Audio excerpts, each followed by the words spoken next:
السلام علیکم IMIS کے تمام فوکل پرسن، امید ہے آپ خیریت سے ہوں گے۔ تو ہم ایک نئے ویڈیو کے ساتھ آپ لوگوں کے سامنے حاضر ہیں۔ SSR پر ہی ہم کام کر رہے تھے اور SSR کے اس وقت سٹیپ 11 پر ہم کام کر رہے ہیں۔ تو سٹیپ 10 تک ہم مکمل کر چکے ہیں اور آج کوشش کرتے ہیں کہ آج ہم اپنے پورے فارم کو کمپلیٹ کر سکے SSR کے۔ تو سٹیپ 11 پر اس وقت ہم موجود ہیں۔ تو سٹیپ 11 میں سیکورٹی میئرز ہیں SSR کے، کہ اس میں کچھ سیکورٹی میئرز کے جو ایکوپمنٹ ہے ان کے حوالے سے وہ پوچھ رہا ہے کہ کیا آپ کے اسکول میں CCTV کیمراز موجود ہیں۔ اگر CCTV کیمراز موجود ہے آپ یس کریں گے تو پھر آگے کہتے ہیں کہ نمبر آف CCTV کیمراز کتنے ہیں۔ اگر نہیں ہے تو پھر تو ضرورت نہیں ہے، آپ نو پہ کلک کریں گے، پھر آگے آپ کو ان کی تعداد اور فنکشنلٹی کی سٹیٹس بتانے کی ضرورت نہیں ہوگی۔ لیکن اگر آپ یس کریں گے تو پھر نمبر آف CCTV کیمراز کتنے ہیں اور اس میں کتنے کیمرے جو ہے وہ فنکشنل ہیں۔ پھر آگے کہتے ہیں کہ number of security guard, private security guard اگر ہیں تو چوکیدار یہاں پر آپ لوگ نہیں لکھیں گے، ٹھیک ہے۔ پھر کہتے ہیں کہ نمبر آف ویپن، اگر اسکول کی پراپرٹی ہو، مثال کے طور پہ اگر اسکول کی فنڈ سے خریدی گئی ہو تو ٹھیک ہے، ورنہ لکھنے کی ضرورت نہیں ہے۔ اگر چوکیدار اپنا ذاتی کوئی اسلحہ وغیرہ وہاں پہ استعمال کرتا ہے تو وہ آپ نہیں لکھیں گے۔ نمبر آف میٹل ڈیٹیکٹر کتنے ہیں۔ پھر آگے کہتے ہیں کہ باربڈ وائر جو ہے وہ انسٹال ہے، یس یا نو۔ پھر کہتے ہیں کہ جو دیوار کے اوپر جو شیشے لگائے ہوتے ہیں چھوٹے چھوٹے ٹکڑے، کیا وہ لگائے گئے ہیں چار دیواری کے اوپر، یس یا نو۔ پھر آگے کہتے ہیں کہ انٹرسٹ جو ہے اس میں بلاک ہے کہ نہیں ہے، مطلب اوپن تو نہیں ہے، اس طرح زگ وے بنا ہوا ہے کہ نہیں، کوئی رکاوٹ اس میں ہے کہ نہیں ہے۔ مین گیٹ اویلیبل ہے کہ نہیں، یہاں پہ انٹرس کا مین انٹرس کی بات کر رہے ہیں یہاں پہ۔ پھر آگے اسکول مین گیٹ اویلیبل ہے کہ نہیں ہے۔ پھر کہتے ہیں کہ نمبر آف اسکول گیٹ کے، اسکول کی جو انٹرس پوائنٹ ہے وہ کتنے ہیں، مین گیٹ کتنے ہیں اسکول میں۔ تو پھر آگے کہتے ہیں کہ کوئی اسکول پہ کوئی حملہ وغیرہ ہوا ہے کہ نہیں، جس میں کوئی FIR رجسٹرڈ ہو، اس طرح کوئی حملہ ہوا ہے کہ نہیں، یس یا نو میں آپ کریں گے۔ اگر آپ یس کریں گے تو پھر آگے کہتے ہیں کہ number of attacks on student, اور اللہ نہ کرے کچھ اس طرح ہو، ٹھیک ہے، لیکن یہاں پہ وہ انفارمیشن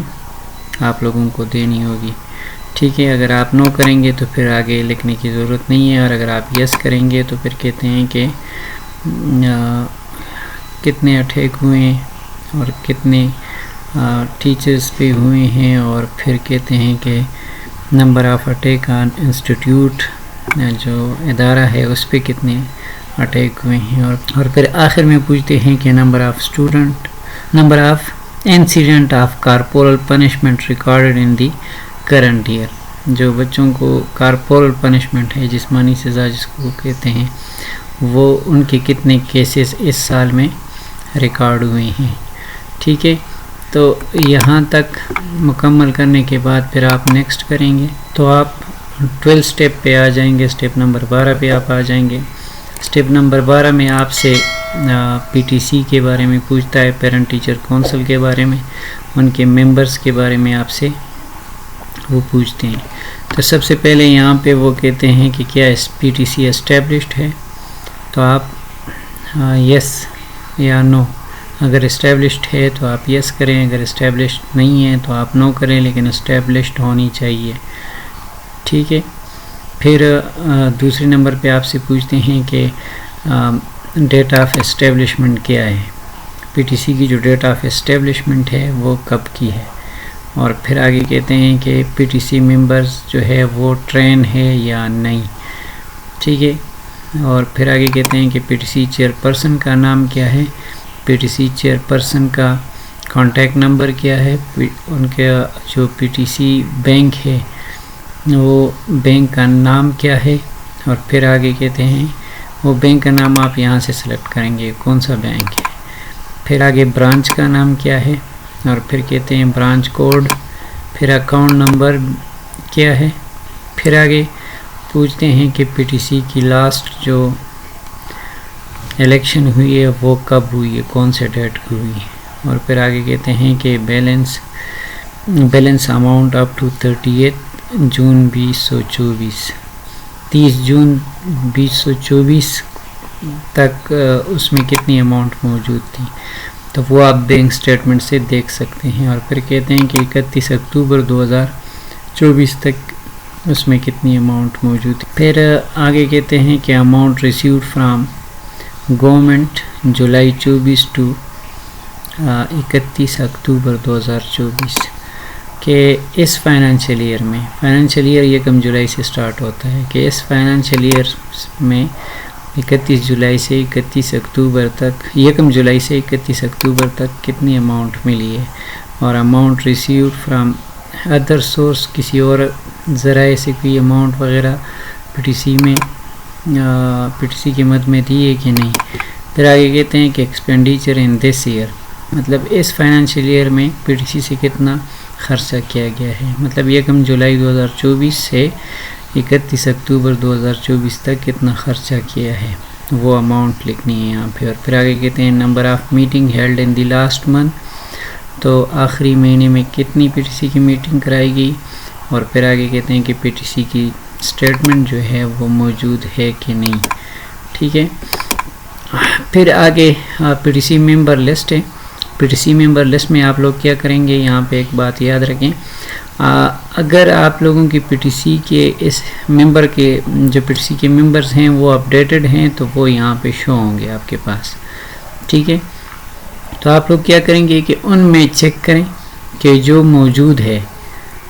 تو وہ ٹھیک ہے، اگر آپ کے پاس 7 کے 7 ممبر موجود ہے، یہاں پہ پی ٹی سی کی 8 ممبر ہے، 8 میں سے ایک جو ہے وہ ہیڈ ٹیچر ہوتا ہے، اور ہیڈ ٹیچر کا ڈیٹا سٹاف اسٹیٹمنٹ میں موجود ہوتا ہے، ٹھیک ہے، تو ان کو یہاں پہ ایڈ کرنے کی ضرورت نہیں ہے، لیکن باقی جو ممبرز ہیں وہ آپ یہاں پہ ایڈ کریں گے، ٹھیک ہے۔ تو اگر پہلے سے اپڈیٹڈ ہے آئی ایم آئی ایس میں تو ان کا پورا ڈیٹا یہاں پہ شو ہوگا، لیکن اگر آئی ایم آئی ایس میں اپڈیٹڈ نہیں ہے تو پھر آپ لوگوں کو یہاں پہ اپڈیٹ کرنے پڑیں گے۔ اگر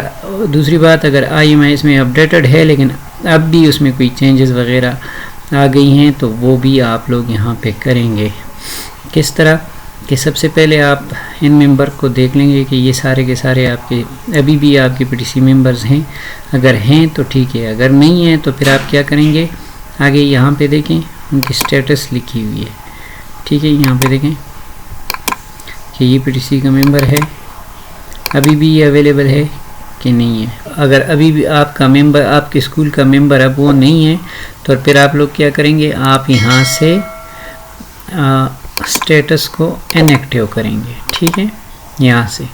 اور اگر جو ممبرز ابھی بھی موجود ہیں ان کو چھوڑ دیں، اور جو اب چینج ہو گئے ہیں تو ان کے آگے کیا کریں گے، آپ ان ایکٹیو کر دیں گے، ان کی سٹیٹس جو ہے ممبرشپ جو ہے، ممبرشپ کی سٹیٹس جو ہے وہ آپ ان ایکٹیو کریں گے، اور جو موجود ہیں ان کو چھوڑ دیں۔ ان کے بعد آپ لوگ کیا کریں گے کہ جو ان ایکٹیو ہو گئے ہیں ان کی جگہ اور کون سے ممبر آ گئے ہیں، تو ان کے لیے کیا کریں گے، آپ ایڈ رو بٹن پہ کلک کریں گے، یہاں پہ ایک رو ایڈ ہو جائے گی، وہاں پہ آپ ان کی انفارمیشن لکھیں گے، یہاں پہ ان کا نام، پھر آگے ولدیت، پھر ان کا CNIC نمبر، پھر آگے ان کی کنٹیکٹ نمبر، پھر آگے کہ وہ چیئر پرسن ہے کہ نہیں ہے، جو چیئر پرسن ہے اس کے آگے یس لکھیں گے اور باقی تمام کے آگے نو لکھیں گے، پھر آگے